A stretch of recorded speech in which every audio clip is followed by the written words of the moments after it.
पुनः हाजिर हूं आज एक नए एक्टिव से पैसिव टॉपिक को लेकर के। और जो आज का टॉपिक है वो है आपका past perfect tense into passive voice. देखिए, जब मैं आपको पास्ट परफेक्ट टेंस पढ़ाया था तो एक्टिव वॉइस में मैंने उसको एक तो सिंपल यूज में बताया था और एक मैंने आपको कंबाइंड यूज में बताया था। तो सिंपल तो केवल हमारा पास्ट परफेक्ट हैड के साथ एक्शन थर्ड लाता है, जबकि हमारा जो कंबाइंड होता है उसमें आफ्टर या बिफोर के साथ में हम पास्ट इंडेफिनिट का भी यूज करते हैं। आपको याद होगा भली भांति। तो आज जो हम बात कर रहे हैं पहले वो सिंपल पास्ट परफेक्ट पर कर रहे हैं, और सिंपल पास्ट परफेक्ट का पैसिव वॉइस बनाते समय हमको हैड के साथ बीन लेकर के आना है, और ये आपको याद ही होगा कि एक्शन थर्ड लाना ही है। तो चलिए हम शुरुआत करते हैं। देखिए यहां पर पहला बिल्कुल सेम जो मैंने पास्ट इंडेफिनिट में पढ़ाया था कि रुचि हैड ईटन द फ्रूट्स, यानी कि रुचि फल खा चुकी थी। और जब हम बात करें कि रुचि फल खा चुकी थी तो इसमें ऑब्जेक्ट क्या होगा? The fruits. तो हमें बनाना होगा कि द फ्रूट्स, और हमें करना होगा had been eaten by Ruchi. Okay, तो आप समझ गए होंगे कि यहां पर फ्रूट्स ऑब्जेक्ट हो गया, उसके बाद हम हैड को ले आए हैं, हैड बीन हेल्पिंग वर्ब है, उसके बाद एक्शन थर्ड है और बाय रुचि। और रुचि चूंकि हमारा प्रॉपर नाउन है तो उसे हम बाय के साथ चेंज नहीं करेंगे। सेकंड देखिए, my brother had written a letter by that time. उस समय तक मेरे भाई ने मुझको एक पत्र लिख दिया था या लिख चुका था। तो क्या लिख चुका था? एक पत्र लिख चुका था मेरा भाई उस समय तक। तो हमें सीधा बोलना होगा कि a letter had been action third written कब तक? by that time, और किसके द्वारा? by my brother, by my brother। तो बहुत अच्छे से समझ में आ गया होगा। अब इसमें चाहे हमारा सिंगुलर हो चाहे हमारा प्लूरल नंबर हो, यहां पर जो सब्जेक्ट है हमें तो केवल उसके साथ हेल्पिंग वर्ब हैड को ही लेकर के आना पड़ेगा। अब चलिए हम एग्जांपल नंबर 3 को देखते हैं। और एग्जांपल नंबर 3 हमारा कहता है कि क्या उन्होंने चाय पी ली थी। ये भी हमारा सिंपल है, लेकिन हम नेगेटिव बना लें। क्या उन्होंने चाय नहीं पी ली थी? तो हम इसे कैसे बनाएंगे? हैड they not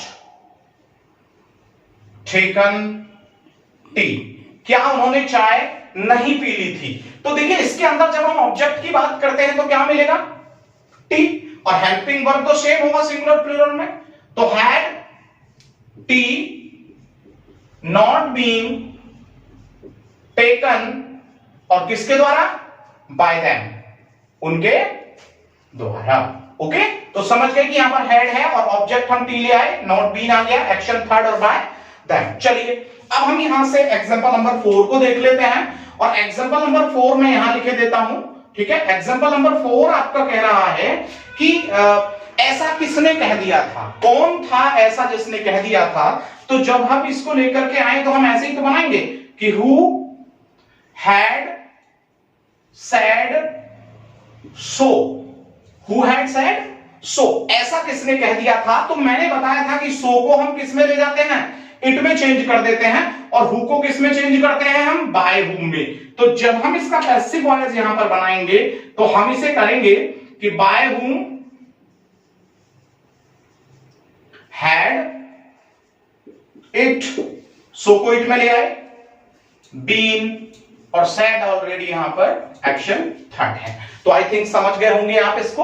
और चलिए अब नंबर 5 की बात करते हैं। और जब हम एग्जांपल नंबर 5 की बात करते हैं, हमारा सीरियल नंबर 5 है यहां पर, तो 5 में हम इसको कंबाइंड ले लेते हैं। ठीक है, और हम बोलते हैं कि सूर्य निकलने से पहले ही मैंने खाना खा लिया था। तो सूर्य निकलने से पहले ही मैंने खाना खा लिया था, तो I had taken, eaten, had कुछ भी आप देखें, I had taken food before.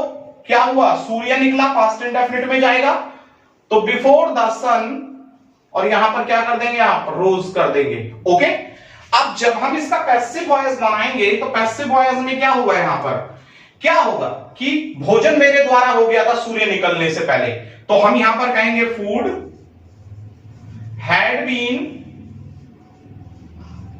Taken, यहां हैड भी हो सकता है, यहां ईटन भी हो सकता है, taken, food had been taken और किसके द्वारा, बाय मी, और क्या बनाएंगे बिफोर, और हुआ क्या यहां पर, द सन रोज, कोई ऑब्जेक्ट नहीं है, द सन रोज।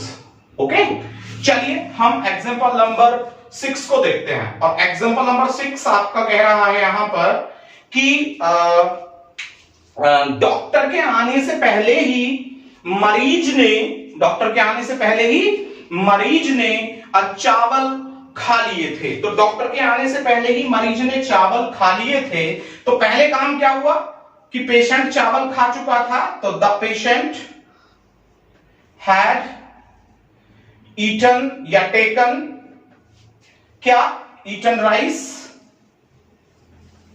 बिफोर, क्या हुआ, डॉक्टर आया, past indefinite, before the doctor केम। अब यहां पर जब हम देखें और इसको पैसिव वॉइस में लेकर के जाएं, तो पैसिव वॉइस में हमको क्या करना होगा, पैसिव वॉइस में हमें क्या खा लिया था, राइस खा लिया था, तो हमें यहां बनाना होगा rice had been eaten by the patient, by the patient before the doctor came. Okay, I think बहुत अच्छे से आप एग्जांपल नंबर 6 को भी समझ गए होंगे। चलिए हम एग्जांपल नंबर 7 की बात करते हैं और देखते हैं कि एग्जांपल नंबर जो हमारा 7 है वो हमारा यहां पर क्या कहने वाला है। ठीक है, अब एग्जांपल नंबर 7 की बात करें तो हम सिंपल नेगेटिव ले लेते हैं, और सिंपल नेगेटिव की अगर हम बात कर रहे हैं तो एग्जांपल नंबर 7 हमारा यहां पर कह रहा है सिंपल। ठीक है, और यहां बोलेंगे कि मेरे पिताजी ने मुझे डांट दिया था, तो मेरे पिताजी ने मुझे डांट दिया था सिंपल है, तो हम कहेंगे my father had scolded me, simple है, माय फादर हैड स्कॉल्डेड मी। अब जब हम इसको पैसिव में लेकर के जाएंगे तो क्या करना होगा हमको, किसको डांटा गया, मुझे डांटा गया, तो यहां पर कहेंगे I had been, action third scolded, किसके द्वारा, by my father, by my father. Okay, तो एग्जांपल नंबर 7 को भी आप अच्छे से समझ गए होंगे। और चलिए अब हम एग्जांपल नंबर 8 को देख लेते हैं और देखते हैं कि एग्जांपल नंबर जो 8 है वो क्या कहता है, और हम इसको वाई टाइप वर्ड में भी लेकर के चलेंगे और इसे कंबाइंड पास्ट परफेक्ट में भी लेंगे। ठीक है, तो देख लेते हैं हम यहां पर, और हम यहां पर कह रहे हैं कि मेरे खाना खाने के बाद वह कहां चला गया था। तो मेरे खाना खाने के बाद वह कहां चला गया था, तो जरा ध्यान दीजिएगा एग्जांपल नंबर 8 पर, आपके बाद की बात हम कर रहे हैं। मेरे खाना खाने के बाद वह कहां चला गया था, तो जब बाद आ रहा है तो पास्ट इंडेफिनिट में बनेगा where did he go, where did he go after, क्या हुआ था, मैंने खाना खा लिया था, I had eaten food, I had eaten food. देखिए जरा ध्यान दीजिएगा, अब जब हम इसको पैसिव में लेकर के आएंगे तो श्योर है कि जो पहला वाक्य है यहां पर वेयर डिड ही गो, कोई ऑब्जेक्ट नहीं है तो हम जुका क्यों लिखेंगे, where did he go, after को भी ऐसे ही, और मैंने क्या किया था, मैंने खाना खा लिया था, तो after food had been eaten by me, eaten by me. तो आई थिंक कि आप इसे अच्छे से समझ गए होंगे, एग्जांपल नंबर 8 को भी समझ गए हैं। तो चलिए अब हम फिर से एग्जांपल नेक्स्ट की ओर चलते हैं और एग्जांपल नंबर 9 को देखते हैं, ठीक है। और एग्जांपल 9 जो एग्जांपल है वो क्या कह रहा है देख लेते हैं, ठीक है। इसको भी हम कंबाइंड में ही ले लेते हैं, ठीक है, और कंबाइंड में ले लेते हैं क्योंकि एग्जाम में ज्यादातर कंबाइंड सेंटेंसेस जो हैं वो आते हैं। तो चलिए एग्जांपल नंबर 9 को देख लेते हैं यहां पर। और एग्जांपल नंबर 9 हमारा यहां पर कह रहा है कि चाचा जी के वहां पहुंचने से पहले ही उसने क्या खरीद लिया था। चाचा जी के वहां पहुंचने से पहले ही उसने क्या खरीद लिया था। तो क्या खरीद लिया था, पहले हुआ काम तो what had he bought। अब चाचा जी के वहां पहुंचने से पहले खरीदा तो before the uncle reached there, before the uncle reached there. तो आप समझ गए होंगे। अब हम देखिए, अगर इनको एक्टिव वॉइस को समझना है तो आपको जो पास्ट परफेक्ट का एक्टिव वॉइस जो सीरीज मैंने चलाई थी तो आपको पहले उसको देखना पड़ेगा, उसके बाद आप इस पे यहां पर आए। तो एग्जांपल नंबर 9 कह रहा है जब हमारा कि वह कहां, तो व्हाट हैड ही बॉट। अब देखिए व्हाट हैड ही बॉट तो ऑलरेडी यहां पर क्या है, व्हाट जो है वो ऑब्जेक्ट है।